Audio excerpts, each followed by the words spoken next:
Olá pessoal, sejam todos muito bem-vindos a mais um episódio do podcast Logosofia, a Ciência da Vida.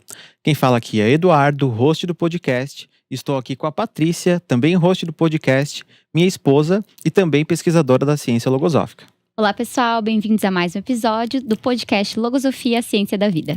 E Patrícia, qual é o tema do nosso episódio de hoje? Então, Eduardo, hoje a gente vai falar um pouco sobre educação de filhos, sobre a pedagogia logosófica, né? Um tema muito importante para os pais, para os educadores, todo mundo que convive com crianças, porque parece que elas estão vindo cada vez mais inteligentes, né? Realmente, mas não falaremos disso sozinhos. Para falar desse tema, estamos aqui hoje com a Luciana Balbinotti Paludo. Ela é graduada em Pedagogia, pós-graduada em Alfabetização e Séries Iniciais e mestre em Ciências da Saúde Humana. Atualmente é diretora do Colégio Logosófico Gonzales Pecote, da unidade de Chapecó.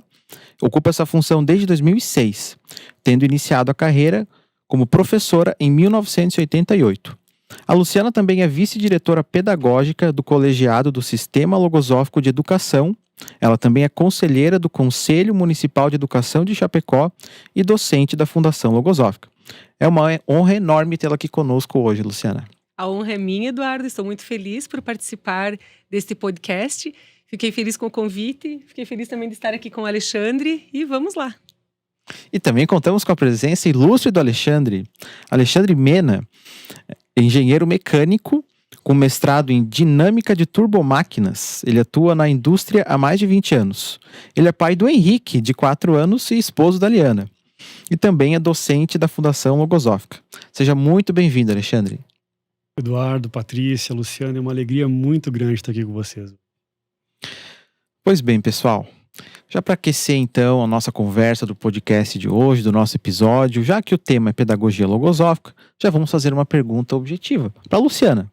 Luciana, o que é a pedagogia logosófica? No que ela consiste e o que a difere da pedagogia comum? Então, eu vou contar para vocês, responder contando como eu conheci a pedagogia logosófica. Eu era professora, trabalhava com crianças de 3 anos, mais ou menos, e eu sempre gostei muito de dar aula, sempre gostei muito da minha profissão. Só que eu observava que eu ia até um ponto com os meus alunos e não conseguia ir além. E eu não sabia o que era esse além. Eu gostava muito de dar aula, trabalhava com eles muito bem os aspectos curriculares lá para a faixa etária, mas eu sentia que faltava algo. E aí recebi o convite, junto com o meu namorado, então, né, hoje meu esposo, para participar de uma palestra sobre logosofia. E me chamou muito a atenção que na palestra eu encontrei muitos elementos para os meus alunos. E eu identifiquei que nesta ciência, então, na ciência logosófica, poderia ter elementos que viessem a contribuir com o meu trabalho como professora. E foi aí que me aproximei da ciência logosófica e conheci a pedagogia logosófica. Então, a pedagogia logosófica, Eduardo, é uma pedagogia que ela vai além dos componentes curriculares, além do trabalho com a matemática, a língua portuguesa, a geografia.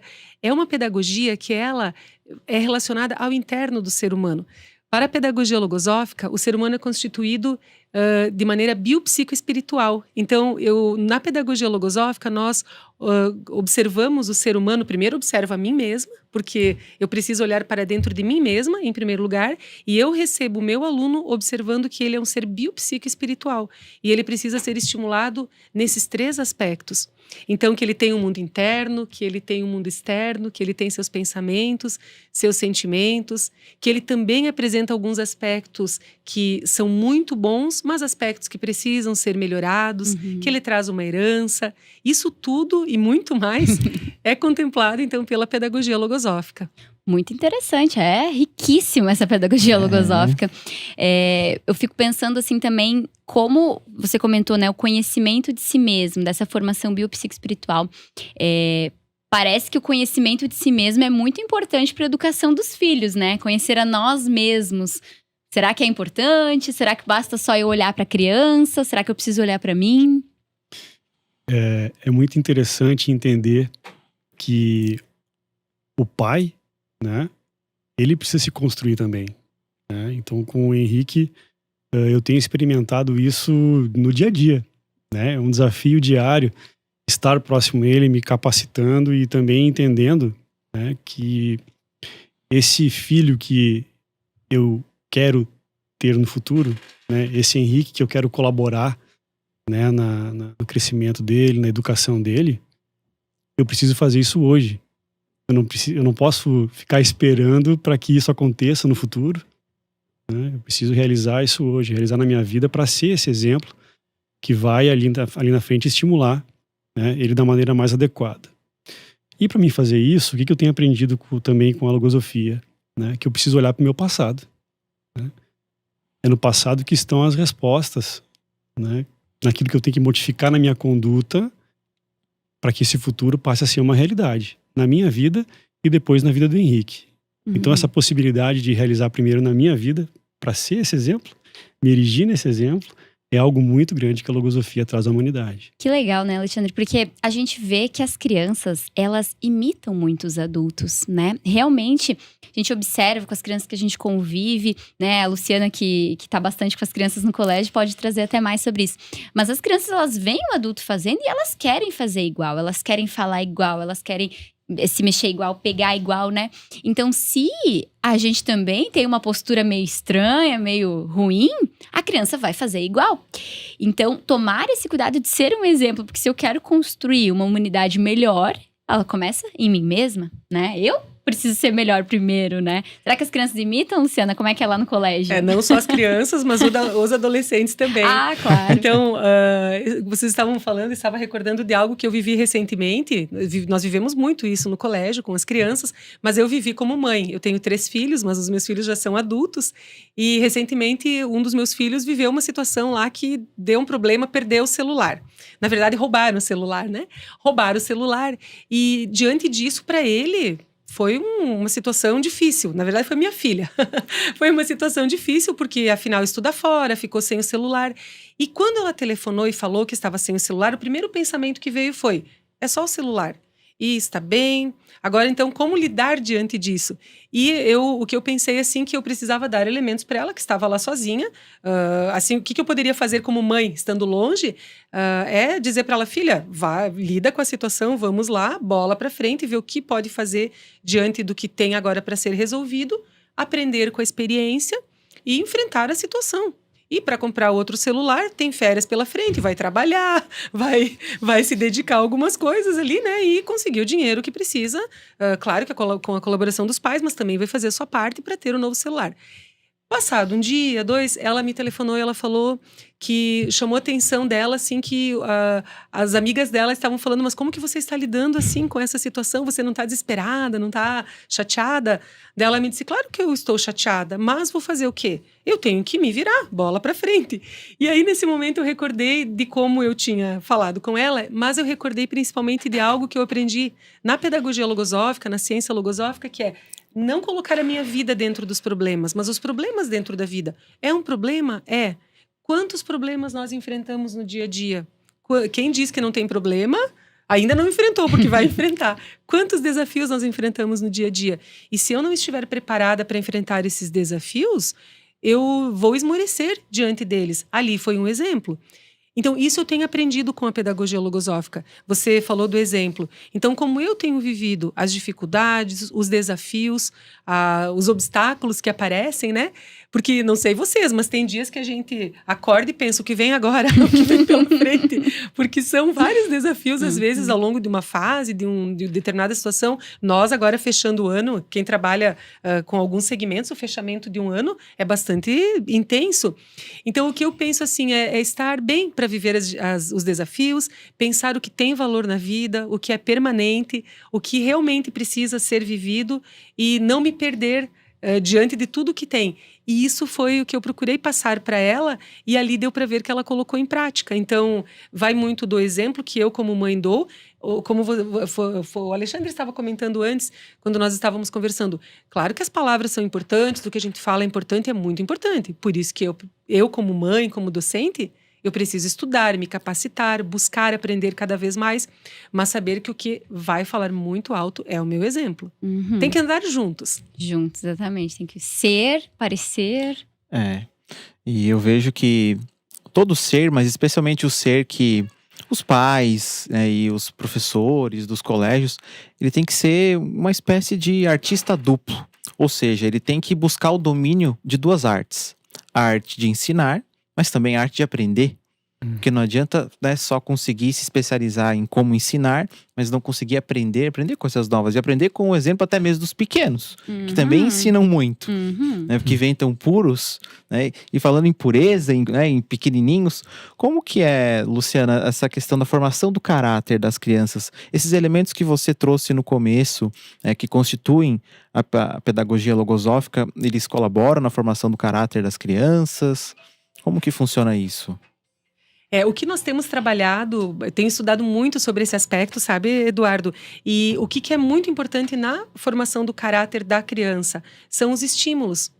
Quanto mais estímulos eu oferecer para a formação desse caráter, porque está sendo construído. Quando a criança nasce, quando a gente recebe um filho, a gente observa ali que ele é pequenininho, mas ele já apresenta alguns aspectos que a gente vê que são muito bons e aspectos que precisam ser trabalhados. Então, eu observo hoje que o principal ponto é o olhar atento do pai e da mãe, enquanto eles ainda estão conosco em casa, né? O olhar atento do pai e da mãe. Então, que estímulos que eu estou oferecendo para o meu filho? O que seriam esses estímulos?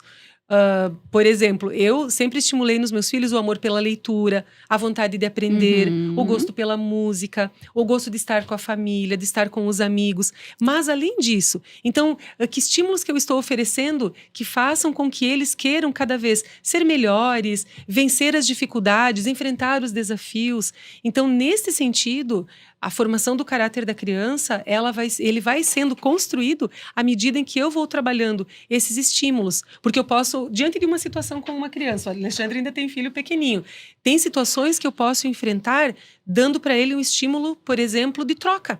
Acontece determinada vivência que eu tenho lá, eu preciso que ele atue diferente, mas eu posso dizer que ele atue diferente trocando. Então, você faz isso que eu te dou aquilo. Que estímulo que é esse? O que eu estou ensinando meu filho? Ali ele é pequenininho, vai resolver um problema. Às vezes no mercado resolve.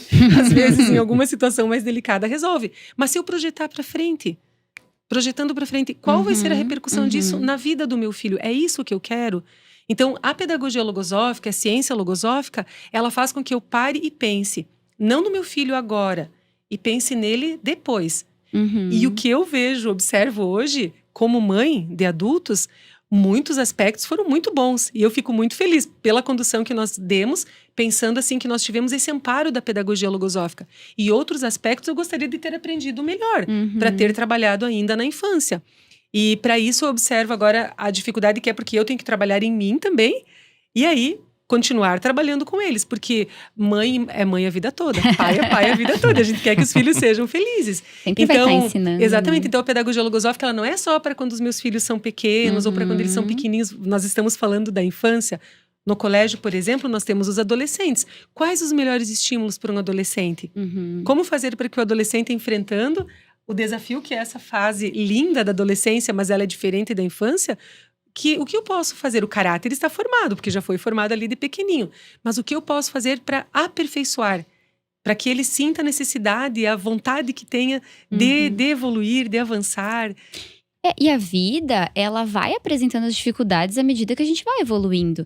Então, a gente tem uma dificuldade quando é adolescente, mas quando a gente é adulto, a gente vai ter outra dificuldade que a gente ainda não viveu, né? Então, a vida vai apresentando isso e a gente precisa ir tendo os elementos. E como é bom poder contar com o apoio, né? De pessoas que já passaram por isso, que têm elementos para nos oferecerem, né? Posso contar uma experiência, Alexandre? Pode. Então, quando comecei a estudar logosofia, eu era muito tímida. Eu ficava vermelha, eu chorava quando tinha que falar alguma coisa mais séria. E logo que eu comecei a estudar logosofia, eu tomei contato com um livro chamado Bases para a Sua Conduta. E nesse livro tem uma parte que o autor da logosofia fala de cada dia ser mais valente do que no dia anterior. E eu trabalhava numa escola e eu ia caminhando. Todo dia eu ia pensando, hoje eu vou ser mais valente do que eu fui ontem. Eu vou ser mais valente do que eu fui ontem. E fazia esse exercício. E aos poucos eu comecei então a fazer esse trabalho, guiada pelo método logosófico, de conseguir ser mais valente, expor as minhas ideias, não ter medo de falar. E fui trabalhando dentro de mim isso, e com o tempo eu fui mudando, tanto que estou aqui hoje, senão eu não estaria aqui hoje. Mas o que eu observo na escola, no colégio, nós temos a oportunidade, quando chega a criança, eu como mãe tenho essa oportunidade, mas pensando, né, na pedagogia logosófica na escola, a observar que um aluno tem esse aspecto, assim, essa dificuldade de manifestar, esse medo de se expor, de falar o que pensa, eu, como professora, tenho o dever moral de trabalhar para que ele avance e melhore. Ele não precisa fazer isso lá quando adulto, que foi o que aconteceu comigo. Eu tive, assim, professores muito queridos, eu tenho muita gratidão por muitos professores que eu tive, porque me ensinaram esse valor do estudo e de querer aprender. Mas esse aspecto da timidez eu fui trabalhando. Eu só fui trabalhar quando eu cheguei na logosofia. Porque antes eu não tinha conseguido trabalhar isso. Então, o que significa isso na vida do ser humano? Poder trabalhar desde a infância. É isso, obrigada. Desculpa que tu Não, pode falar. É interessante, né? Eu tive que trabalhar um pensamento que era aquele assim, de que a criança não entende. A criança pequena não entende. Doce engano. Doce engano, né? Então eu preciso me preparar, sim, para levar elementos, para que as explicações sejam claras e sim numa linguagem que ele consiga entender. Então acho que esse é o grande... Ele e o Henrique, né? O Henrique de 4 anos. Né? E esses dias nós vivemos uma experiência bem interessante indo ao supermercado, né? A Luciana comentou do supermercado, né? E nós precisávamos então comprar carne para o almoço. E o supermercado, uma criança de 4 anos, é uma fonte inesgotável de estímulos para tudo, né? Então, para alguns adultos também. É o brinquedo, é o doce, né? Enfim, né? E aí escolher os corredores para chegar no balcão certo, pegar e sair do supermercado, né? Então, Henrique, nós temos uma missão hoje. Levar carne para o almoço no menor tempo possível. Então nós definimos quais os corredores que nós íamos transitar, qual que era a carne que nós íamos pegar, que nós íamos até o caixa para fazer o check-out. E o Henrique se conduziu muito bem durante todo o caminho. E o pai já tava... a missão. Na hora de pagar a conta, o pai já estava feliz da vida, né? Deu tudo certo, que beleza. Então logo eu peguei o ticket do caixa, o Henrique saiu correndo em direção ao estacionamento, né? Isso escapou um pouquinho do nosso previsto, né? Deu tudo certo, eu cheguei lá, peguei ele pela mão e fomos para casa. Aí eu entendi o seguinte: essa parte da segurança, essa parte de ir até o estacionamento, eu não tinha explicado para ele que poderia ser um problema. Então a necessidade de eu estar muito atento a realmente tudo aquilo que rodeia, os estímulos que rodeiam ele, para poder colaborar com ele. E para que ele possa, aos poucos, ir entendendo, né, como que ele pode se conduzir. Realmente colaborar na formação da razão dele. Que nesses anos iniciais, né, ela não está ali. A razão é a razão dos pais. É a razão dos educadores, para que ele possa também crescer valente. Que ele possa aprender a pensar, a identificar, né, quais são os bons estímulos, quais são os maus estímulos, o que é bom, o que é ruim, o que é seguro, o que não é, para poder tomar as próprias decisões. Eu gostei muito dessa experiência, Alexandre, porque realmente explicar para a criança o porquê, como isso satisfaz muito mais, né, o motivo da situação, ela vai ficar muito mais satisfeita com essa resposta do que o porquê sim, porquê não. Isso poda toda a dúvida, todo o estímulo que a criança tem de querer saber mais atrás de conhecimento quando você explica. Isso é muito grande. E tem um outro aspecto também, Patrícia, que é o seguinte: aquilo que eu falo é aquilo que eu reproduzo na minha conduta. Porque senão ele fica confuso. E não tem nada pior, né, na educação do filho do que a confusão. Né? Ele fica indeciso, né? Então para onde que eu vou? Imagina se nessa experiência do supermercado você chegasse e falasse lá: mas agora vamos mudar, vamos pegar isso aqui também. Ele vai ficar: ué, mas não tinha feito um plano? Peraí, pai, se você falar uma coisa e fizer outra, certamente qual que era o combinado, papai? Vai repercutir no sentido contrário, né? O Alexandre poderia ter usado um estímulo artificial. Ele poderia ter dito: filho, se você fizer tudo certinho, no final o papai vai dar para você alguma coisa. Não sei se vocês dão um chocolate, vai dar um iogurte gostoso, né? Ou vai dar um presente. Seria um estímulo artificial, atuando pela troca. O que o Alexandre fez? Ele explicou. Quando a gente explica, a gente dá o alimento que as faculdades da inteligência precisam. Então, isso também eu vim aprender na logosofia, na pedagogia logosófica. A nossa mente, o nosso sistema mental, ele é composto por faculdades. Então, se eu pegar, assim, uma imagem, cada faculdade, elas funcionam todas interligadas, mas, assim, a faculdade de refletir, de observar, de pensar, de razonar, de imaginar e outras. Quando eu era pequenininha, Eu amo minha mãe e meu pai, mas foi muito insuflada a faculdade de imaginar. E o medo, porque consegui as coisas pelo medo, pelo temor. Por que eu fui mais tarde precisar trabalhar isso? Quando eu cheguei na logosofia, isso me chamou muito a atenção. Porque se eu alimentar essas faculdades com conhecimento, eu vou dar o alimento que elas precisam para crescer cada vez funcionando melhor. Então, no momento em que eu dou uma explicação para a criança, e uma explicação verdadeira, eu estou alimentando esse mecanismo que ele funcionando, ele vai fazer com que depois, ao tomar determinadas decisões, ele tenha um mecanismo funcionando. Porque senão, depois, diante de alguma situação, vai funcionar qual faculdade? Aquela que foi mais exercitada. Uhum. Por exemplo, no meu caso, era a imaginação. Então, esse é um ponto que nós trabalhamos muito no Colégio Logosófico, a questão do trabalhar a inteligência no sentido de desenvolver as faculdades amplamente, dar para a criança cada vez mais conhecimentos, elementos, estimular a pensar, estimular a buscar o conhecimento. Porque hoje, se nós pensarmos assim, o que mais que a gente tem que fazer? O que é mais importante de trabalhar com o ser humano? Com a criança que chega, nós recebemos crianças novinhas. A partir do próximo ano, vamos trabalhar com crianças com 9 meses Que bonitinho. de idade. Então, quando chega a criança, a gente recebe um cuidado, é o amor, assim, é o afeto, é toda a atenção. Mas pensar também, quando eu recebo um filho, assim também, eu tenho um compromisso enorme de que ele possa amplamente assim ser desenvolvido em todas as suas potencialidades. E nesse sentido entra as faculdades da inteligência também. Então estimular a aprender, querer conhecer, gostar de estudar, isso é um ponto muito importante da pedagogia logosófica, mas vem equilibrado com o afeto, vem equilibrado com a sensibilidade. Que linda. Luciana, antes você mencionou os estímulos artificiais. E no colégio são trabalhados os estímulos artificiais e os naturais. Como que é isso? Poderia explicar a diferença dos dois? Como que funcionam? O estímulo natural é aquele estímulo que você sabe que é aquilo e pronto. Não precisa não precisa de artifício. Ele é aquilo e pronto, né? Filho, vamos no mercado. É o que o Alexandre fez. Vamos no mercado, precisamos. Ele até criou uma situação que ele tinha que vencer, que rápido, né, para conseguir chegar a tempo lá, fazer as coisas no seu passo a passo.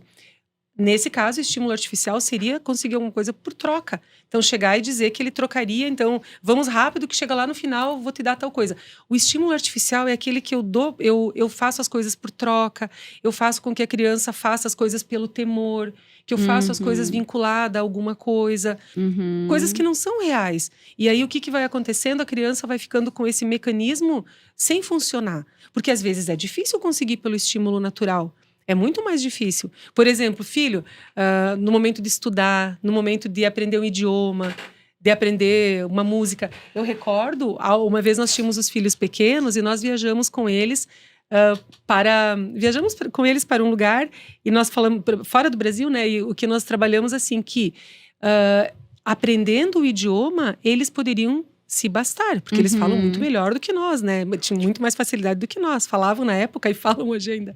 Então, que o amor ao estudo, assim, querer aprender um idioma ia ajudar para muitos aspectos da vida. E eles, sempre na nossa casa, assim, foi. O inglês era algo que eles sempre tinham, que mesmo que fossem outros cursos, inglês sempre precisava ter. E é algo que faz a diferença na vida deles hoje. Mas não foi por troca, não foi por falar o que realmente é verdade. E depois eles vão comprovando. Realmente ajuda muito saber o inglês, ou ajuda muito saber um outro idioma. E depois eles são gratos a eles mesmos e a vocês por darem o direcionamento certo, né? Isso. E eles mesmos por terem entendido e falado, não, vou adiante, vou estudar e lá na frente eu colho o resultado daquilo, né? Isso. Então, eu diria, né, que o estímulo natural seria, se fizer uma analogia com um alimento, é um alimento que faz bem. É um alimento natural que faz bem e que você sabe, assim, que vai fazer bem para a tua vida, que não vai ter nada que vai complicar depois. Eu estava esses dias estudando sobre esse aspecto do temor. E o quanto um temor pode colocar um desconto na minha vida. Por exemplo, você quer reduzir em 40% a sua vida por causa de um temor, de um pensamento que foi colocado lá na sua mente? Por exemplo, aquele pensamento do eu não consigo. Eu não faço, eu nem tento, porque alguém me disse que eu não consigo. Esses dias eu estava no parque e na minha caminhada, e tinha ali um pai e uma menina de 2 anos, lindo assim, o pai e a menininha caminhando, né? E no parque tem uns animais ali, né? Uns animais assim, umas estátuas dos animais. E aí a menina trouxe: papai, eu tenho medo do urso. E eu já fiquei, aquilo me chamou atenção, né? Como é que esse pai vai se conduzir?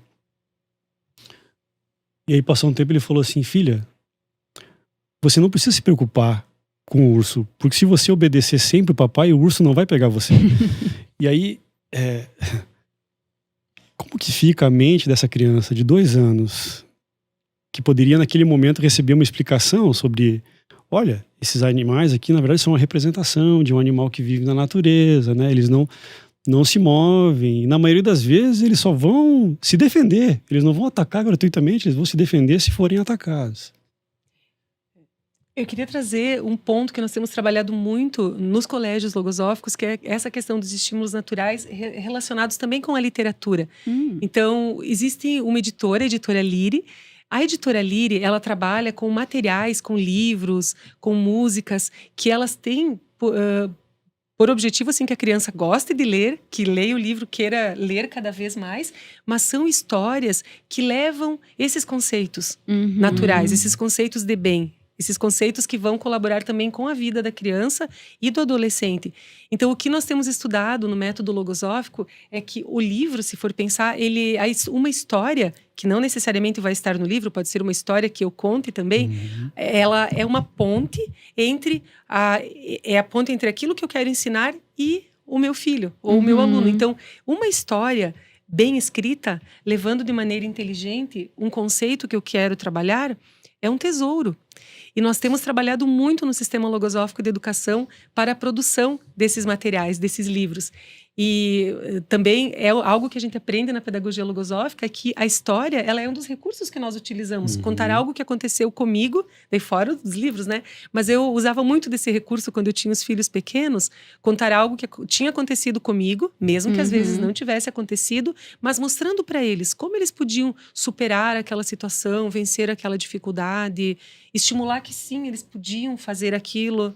É mais fácil de explicar com a experiência, né? Vivendo algo que viveu, ou mesmo com a história. É muito mais fácil explicar para a criança, né, o que pode acontecer, qual é a melhor forma. Esses dias eu e o Henrique estávamos jogando futebol e a bola acidentalmente foi parar no alto de uma árvore, né? E tava difícil de pegar a bola. E aí chegaram a aparecer alguns pensamentos no pai, né? Tipo assim, é só uma bola, né? Ele tem tantas em casa. Tudo certo, né? Mas, por outro lado, papai, essa é a minha bola laranja com azul. Ela tem que ir comigo para casa, né? E então, diante daquele problema, nós começamos a pensar juntos como que poderíamos resolver. Aí veio a ideia, não, vamos começar a jogar uma outra bola. Tinha uma outra bola, vamos jogar uma outra bola e vamos tentar derrubar. Cada vez que nós jogávamos a bola no alto da árvore era uma festa. Quase, papai, na próxima dá certo, né? E tentamos até que a bola caiu, né? Conseguimos tirar a bola. Esses momentos na infância, eles podem se converter em memórias que vão ser valiosas no futuro. O fato dele entender que se ele pensar, ele consegue resolver os seus problemas, abre para ele uma perspectiva muito grande na vida.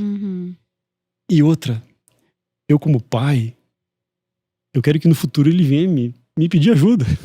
Eu quero que ele venha pedir ajuda para mim, né? Porque o mundo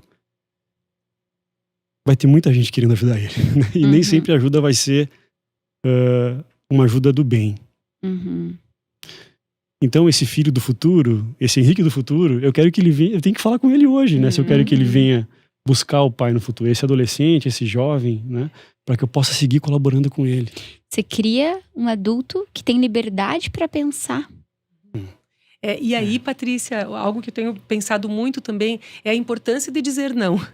Porque nós também estamos vivendo um momento que as famílias têm dificuldade de dizer não. E a criança precisa saber o que é certo e o que é errado. Que se eu vou lá e machuco o meu colega, o meu amigo, é errado. Mas eu não vou corrigir por corrigir ou dizer que não faça mais, ou usar da brusquidão ou da violência, jamais. Eu tenho que movimentar as faculdades da mente e da sensibilidade para que ele entenda que aquilo não é o correto, mas ele tem que ter a noção do que é certo e do que é errado. Eu recordo que um dos meus filhos, ele tinha uma característica assim, que ele era muito pouco tolerante à frustração. Sabe aqueles brinquedos de encaixe? Ele não conseguia encaixar, ele jogava controle, ele jogava brinquedo. Até um dia meu esposo deu de presente para ele um carrinho sem roda. Para que precisava as 4 rodas? Porque ele ia tirar da mesma forma. Ele tirou, né, de propósito e deu. Não preciso das 4 rodas porque você vai tirar mesmo, vai quebrar mesmo. E aquilo chamou muito a atenção dele. Então, nós fomos buscando os elementos da pedagogia logosófica para trabalhar com ele que não era certo, que era errado. Que se ele tivesse alguma coisa que não estivesse bem, eu dizia para ele, respira fundo. Vamos identificar que pensamento que tem ali. Por que está te mandando fazer isso? Jogar. Se jogar, vai quebrar. Se quebrar, você não vai ter outro. E fomos trabalhando, porque também uma ilusão é pensar que você explica e já vai aprender, né? Certo, é algo que a gente escuta às vezes. Até os adultos às vezes têm dificuldade. Expliquei tantas vezes e você não aprendeu ainda. Aí eu pensava, não fez ainda. Se ele não fez ainda é porque não aprendeu. Então vamos buscar novas estratégias. E aí buscava novas estratégias, porque eu sou adulta. Eu sou a mãe e eu tenho a responsabilidade de educar esse filho. Então, fomos trabalhando. E um dos recursos que eu usava com ele, eu pegava a pecinha e tentava colocar. E eu não conseguia. Mas ele era pequenininho, ele tinha uns 2 aninhos. Daí eu dizia, não consegui. Eu vou respirar fundo. Tentava de novo, de um jeito, não consegui. E eu não conseguia de primeira. Mas eu ia mostrando para ele, eu vou tentar de novo. Que vontade de jogar isso longe. Não vou. Porque se eu jogar, não vai entrar. Eu vou tentar fazer assim, eu quero que dê certo, que encaixe o joguinho. E eu ia ensinando a ele como fazer. Então, isso também é um estímulo natural, mas também trabalhar assim de que tem que corrigir. Quando alguma coisa não está bem, tem que corrigir. Porque enquanto eles são pequenos, é mais fácil. Até a pedagogia logosófica tem um ensinamento que traz assim que a criança ela é uma argila moldável, onde uma mão amorosa, firme e segura pode ir delineando perfis formosos. Então, ela traz uma bagagem de herança, sim, mas ela tem muitos pontos ali que eu, docente, posso colaborar. Porque depois, quando fica adolescente, é mais difícil. E adulto, mais difícil ainda. Hoje, os adultos, eu inclusive, passa boa parte do dia até trabalhando no celular ou no computador. E isso, claro, acaba servindo de exemplo para algumas crianças, né? Então, quem é pai... acaba que tem essa mesma realidade profissional e fica boa parte do dia no celular, enfim, acaba dando esse exemplo, às vezes até de forma inconsciente, para os filhos. E o que os filhos vão querer? Vão querer também as telas, vão querer os tablets, televisão, todos os tipos que tiverem à disposição de estimulantes artificiais nesse sentido, né, de tecnologias, que é algo relativamente recente. Muitos pais têm encontrado dificuldade hoje nesse sentido para dizer o não, porque virou uma nova chupeta essas tecnologias, tá? Então, quando eu dou a tela para o filho eu consigo almoçar, eu consigo almoçar, eu consigo viajar, o filho fica mais calmo. E nesse caso, né, que recursos da pedagogia logosófica são possíveis de serem aplicados nesse exemplo, né? Para que seja possível dizer o não e controlar essa situação que hoje está, porque até ela é uma situação em escala, não é uma ou outra criança, são vários, então é um amiguinho, é o outro, né? E eu gostei muito que você falou, porque a criança segue o exemplo. Então, como é que eu explico para ela que papai e mamãe estão trabalhando no celular e que ela não tá trabalhando no celular, né? Como é que faz isso? Deve ser mais difícil ainda. É interessante, né? Porque eu tenho claro para mim para que serve o celular. Eu uso ele da forma certa? Começa por aí, né? Ou na medida correta. Enfim, primeira coisa que tem que ser feita, né? Agora, esses dias o Henrique viveu uma experiência no Colégio Logosófico que foi de realizar uma viagem para a África, na sala de aula, sem sair da sala de aula. Né? E eles, então, fabricaram um celular de papelão, né? Dobradinho, né? Uma caixinha, então era um celular. E eles iam utilizar esse celular da maneira útil do celular, né? Por exemplo, assim que chegassem ao destino, que ligassem, comunicassem à sua família de que tudo tinha corrido bem na viagem. Durante o passeio pela savana, eles iam poder registrar com fotos, né? Aquilo que eles viram, aquilo que eles observaram na natureza.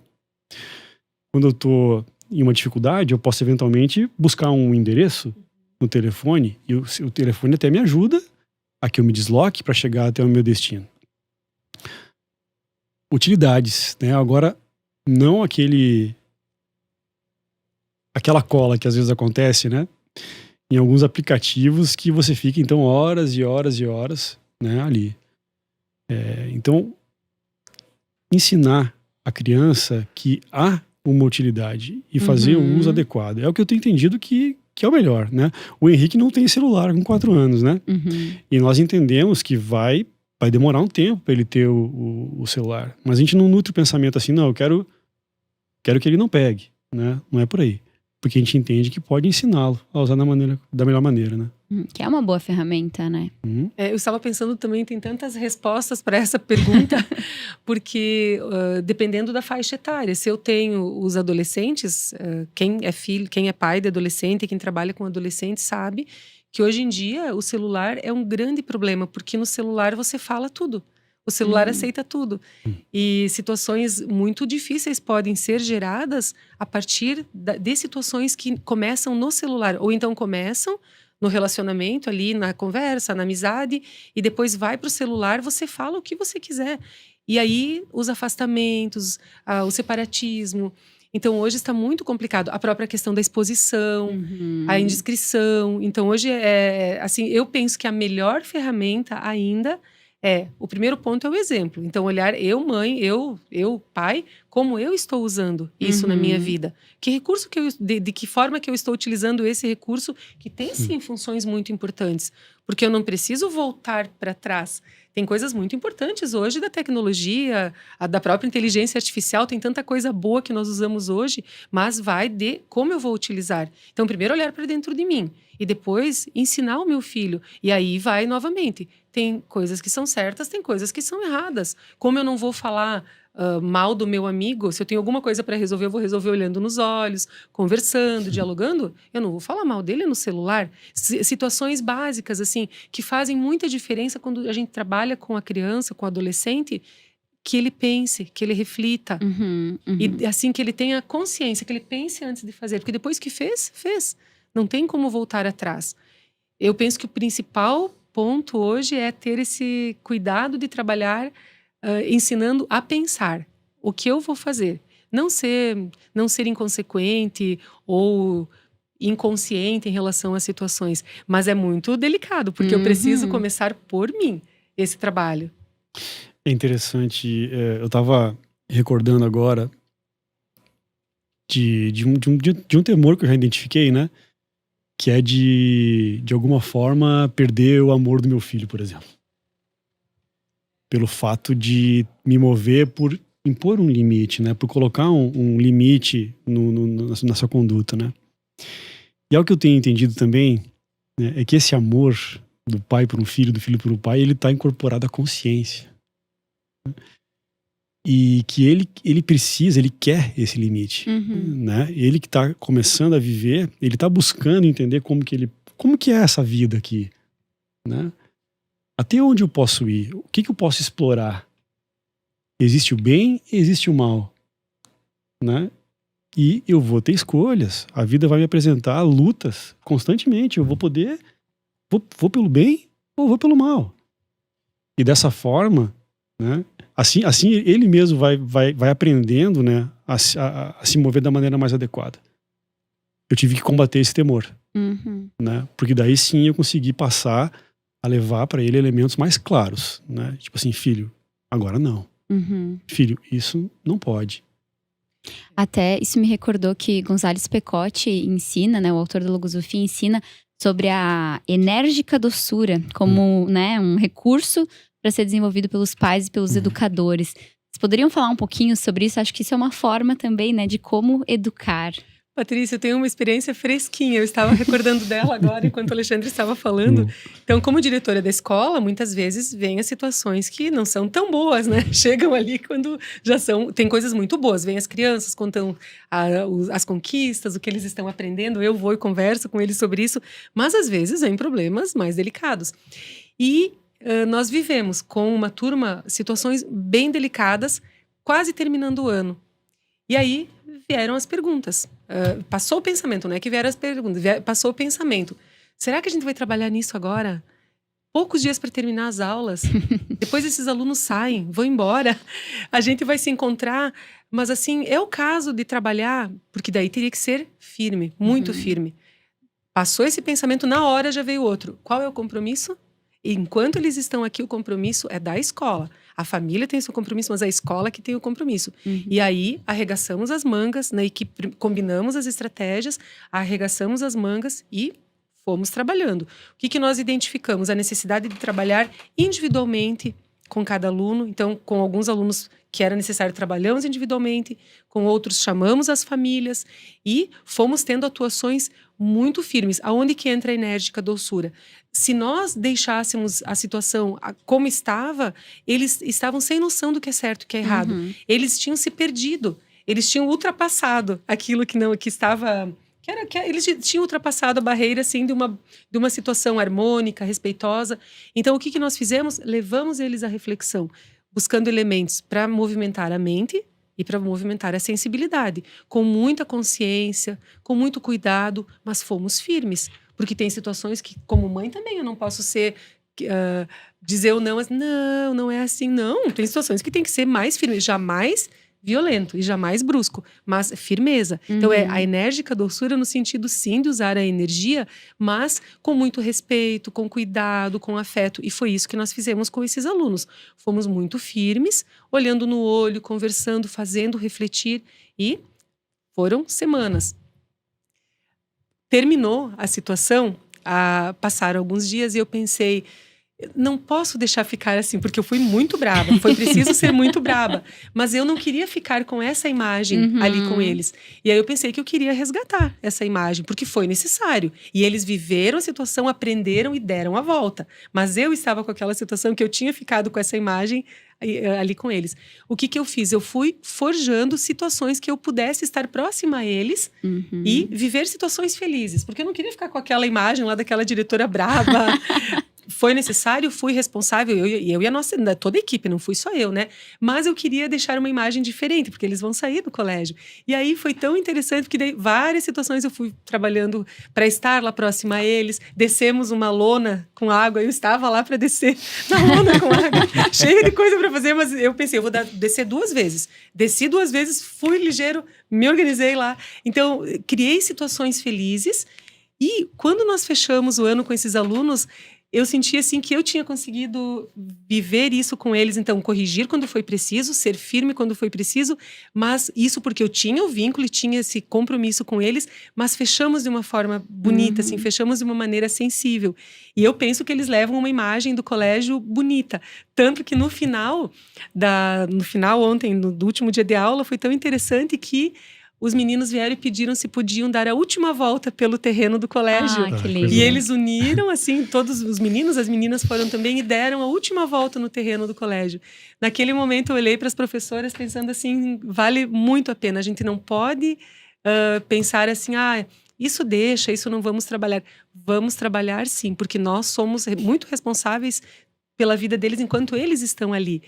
Mas isso com respeito, com afeto, com muito cuidado. E sempre a pedagogia logosófica ensina isso. É terminar uma situação assim de maneira elevada, de maneira estimulante. E que penso que foi assim que terminou, que nós vivemos com eles em relação à enérgica doçura. A enérgica doçura. Queridos, então vamos encerrar com essa experiência linda que a Luciana trouxe. Muito obrigada pela presença de vocês aqui. Obrigada aos ouvintes que estiveram conosco até agora. Gostaríamos de falar que além do site www.logosofia.org.br, nós também temos o site da Editora Lyre, com muitos livros infanto-juvenis, e também o Mundo Lyre, né? Não deu nem tempo da gente falar, mas confiram aí no site. Eu tenho certeza que os ouvintes conseguiram sair com algum elemento aqui para utilizar com as crianças, com os adolescentes, e só tenho realmente a agradecer a vocês hoje. Verdade, episódio muito rico, muito grato Alexandre, Luciana, e também muito grato aos ouvintes que nos acompanharam até aqui. Muito obrigado pela oportunidade, né? E para nós que somos estudantes de logosofia, é quase que um dever, né? Compartilhar aquilo que estamos experimentando dessa ciência, né? Que é a ciência da vida. É muito bom compartilhar o que a gente aprende e eu fiquei muito feliz de estar aqui também, compartilhando com vocês esse momento, e saio muito estimulada, como eu falei, né, no início, a ciência logosófica, ela estimula a buscar cada vez mais o conhecimento. Então, cada vez que eu aprendo, me dá vontade de aprender mais. E eu, novamente, saio dessa experiência, então, desse episódio, com vontade de aprender mais. Então, muito obrigada pela oportunidade. Obrigada, pessoal, e até a próxima.